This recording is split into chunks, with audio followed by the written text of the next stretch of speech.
কে বাংলাদেশের পররাষ্ট্রমন্ত্রী ভারতে গিয়েছেন বাংলাদেশের সাথে ভারতের সম্পর্ক স্বাভাবিক করার উদ্দেশ্যে।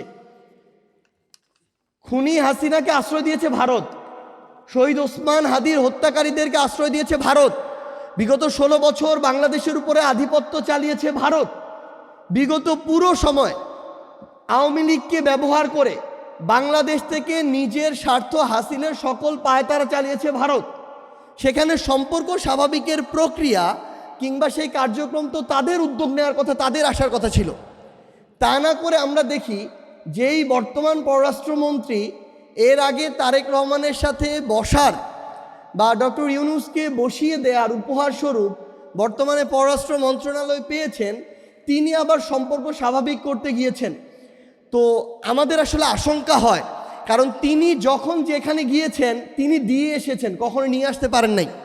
আমরা আমাদের জায়গা থেকে দেখলাম যে আমাদের প্রতিমন্ত্রী, স্থানীয় সরকারের প্রতিমন্ত্রী, যাকে আমাদের মাননীয় প্রধানমন্ত্রী জনাব তারেক রহমানের বিভিন্ন বিশেষণে বিশেষায়িত করা হয়, তো তিনি তার জায়গা থেকে যখন বলেন যে প্রফেসর ডক্টর মোহাম্মদ ইউনূস লন্ডনে গিয়ে নির্বাচনের যে ট্রফি, জুলাইয়ের যে ট্রফি, সেটা জনাব তারেক রহমানকে দিয়ে নির্বাচনের তারিখ নিয়ে এসেছেন। তো আমরা যে নির্বাচন পরবর্তী সময়ে কিছু আশঙ্কা প্রকাশ করছিলাম, নির্বাচন ইঞ্জিনিয়ারিংয়ের ডিপ স্টেট, কিংবা একটু আগে ম্যাম বললেন যে দেশের এবং দেশের বাইরের কিছু অংশের প্রভাবের, তাদের মন মতো করে সরকার গড়ার এবং ওই মেজরিটি দেওয়ার, এটা সম্ভবত আমাদের প্রতিমন্ত্রী সাহেব মানে নিজেদের মধ্যকার একটা আলাপ আলোচনা ভেবে তিনি মুখ ফুসকে বলে ফেলেছেন। তো ধীরে ধীরে আসলে তারা তাদের জায়গা থেকে তাদের যে উদ্দেশ্যগুলো, সেই উদ্দেশ্যটা খুব স্বল্প সময়ে খুব কাঁচাভাবে তারা প্রতিষ্ঠিত করার চেষ্টা করছেন। তুষার ভাই একটু আগে যেটা বলেছেন, বিএনপি খুব দ্রুত আওয়ামী লীগ হওয়ার চেষ্টা করছে, কিন্তু এই বিষয়ে আসলে তাদের সামর্থ্য, ক্যাপাবিলিটি, কোয়ালিটি কোনোটাই আওয়ামী লীগের কাছাকাছি নাই, এবং তাদের আওয়ামী লীগের সমান ধৈর্যও নাই। নাহলে 5 বছরের জন্য নির্বাচিত একটা সরকার অন্তত 5 মাস তো অপেক্ষা করবে, নিজেদেরকে তো গুছিয়ে নিবে, তারপর তারা তাদের হয়তো এই অ্যাকশনগুলোতে যেতে পারে। কিন্তু তারা 2 মাস যেতে না যেতে এগুলো শুরু করেছে। কিন্তু দুঃখজনক হলেও সত্য, এই প্রক্রিয়ায় তাদেরকে বৃদ্ধাঙ্গুলি দেখাচ্ছে দেশের এবং দেশের বাইরের কিছু শক্তি। দেখেন, যেই মানুষটা তার জায়গা থেকে বিডিআর হত্যাকাণ্ডের বা পিলখানা হত্যাকাণ্ডের নির্দেশদাতা, যিনি শাপলা ম্যাসাকারের নির্দেশদাতা, মোদি বিরোধী হত্যাকাণ্ডের নির্দেশদাতা, জুলাই গণঅভ্যুত্থানের এই গণহত্যার নির্দেশদাতা, এবং সর্বশেষ যিনি ফাঁসির দণ্ডপ্রাপ্ত আসামি ফ্যাসিস্ট খুনি শেখ হাসিনা, ভারত তাকে আশ্রয় দিয়ে রেখেছে। এত বড় শাস্তি বা দণ্ডের পরও এখন পর্যন্ত সে বিষয়ে কোনো মুখ খুলেনি। পরবর্তীতে আমরা দেখলাম যে আমাদের ভাই শরীফ ওসমান হাদিকে যেই খুনিরা হত্যা করলো, সেই খুনি এবং তাদের সাথে সংশ্লিষ্ট যারা পরিকল্পনাকারী, সবাইকে স্বল্প সময়ের মধ্যে ভারত আশ্রয় দিয়েছে। দেওয়ার পরে এটা খুব স্বাভাবিকভাবে ভারত চাইলে তখনই তাদের জায়গা থেকে এটা প্রকাশ করতে পারত যে তাদের কাছে আছে, কিন্তু না, এটা করেনি। তারা তাদের জায়গা থেকে একটা উপযুক্ত সময় এবং একটা উপযুক্ত ডিলিংসের অপেক্ষায় থাকলো।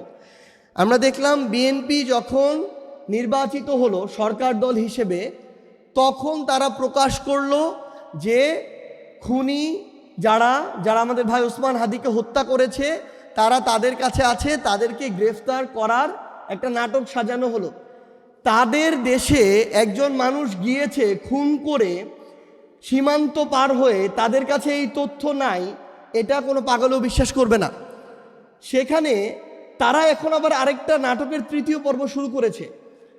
ওই অপরাধীদেরকে তারা গ্রেফতার করলো, এরপরে বাংলাদেশের সরকারের সাথে যে কোনো প্রক্রিয়া যত দ্রুত সম্ভব তাকে তো বাংলাদেশের কাছে হস্তান্তর করার কথা। তিনি যে হত্যাকাণ্ড ঘটিয়েছেন এটা বাংলাদেশে, তিনি নাগরিক বাংলাদেশের, তার অপরাধ বাংলাদেশে, ঘটনাস্থল সব কিছু বাংলাদেশে, অথচ এখন নাকি সেখানে জিজ্ঞাসাবাদ, রিমান্ড, বিচারিক প্রক্রিয়া শুরু করার একটা নাটক মঞ্চায়ন করা হচ্ছে।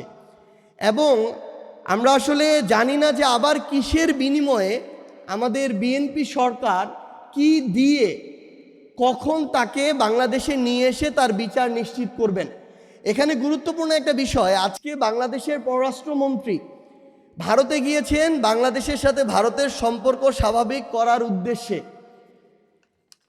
খুনি হাসিনাকে আশ্রয় দিয়েছে ভারত, শহীদ ওসমান হাদির হত্যাকারীদেরকে আশ্রয় দিয়েছে ভারত, বিগত 16 বছর বাংলাদেশের উপরে আধিপত্য চালিয়েছে ভারত, বিগত পুরো সময় আওয়ামী লীগকে ব্যবহার করে বাংলাদেশ থেকে নিজের স্বার্থ হাসিলের সকল পায়তারা চালিয়েছে ভারত।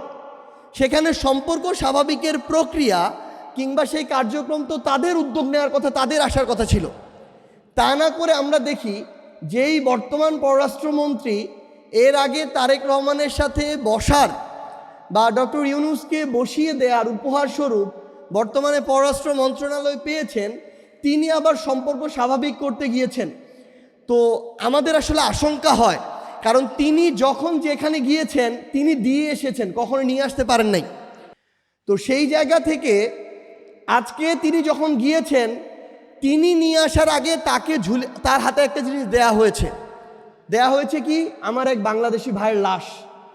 আজকে লালমনিরহাটের পাটগ্রামে বিএসএফের গুলিতে আমার আরেকজন বাংলাদেশি ভাইকে হত্যা করা হয়েছে, যখন বাংলাদেশের পররাষ্ট্রমন্ত্রী ভারতের পররাষ্ট্রমন্ত্রীর সাথে মিটিং করছেন। তো এভাবে হচ্ছে সম্পর্ক আমাদের স্বাভাবিক হবে। তো আমরা আমাদের জায়গা থেকে আসলে বিএনপিকে এবং তার সংশ্লিষ্ট সবাইকে একটা জিনিস আহ্বান করি, এখন যারা 8 বছর 10 বছর বয়সে ক্লাস 3, 4, 5-এ পড়ে, সেটা থেকে শুরু করে বাংলাদেশের 60-70 বছর প্রত্যেকটা বছরের বা বয়সের মানুষ জুলাই অভ্যুত্থানে রাস্তায় নেমেছিল।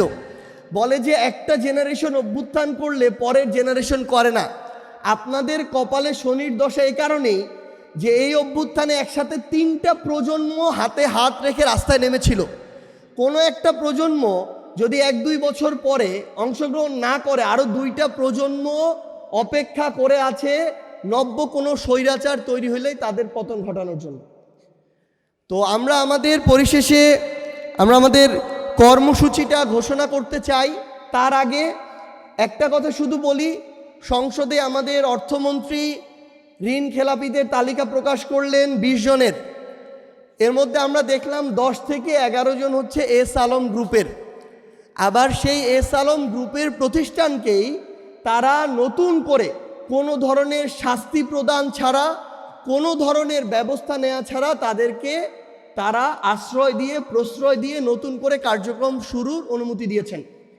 সংসদে কতজন ঋণ খেলাপি এবং কত টাকা ঋণ খেলাপি সেই তথ্য তারা দিচ্ছেন, কিন্তু এটা তাদের খুব ভালো করে জানা থাকার কথা যে তাদের বিএনপির এবারের নির্বাচিত রানিং 7 জন এমপি প্রায় 4000 কোটি টাকা ঋণ খেলাপি, যেটা অলমোস্ট সংসদে বর্তমান রানিং এমপি যারা আছেন তাদের টোটাল ঋণ খেলাপির পরিমাণই এটা।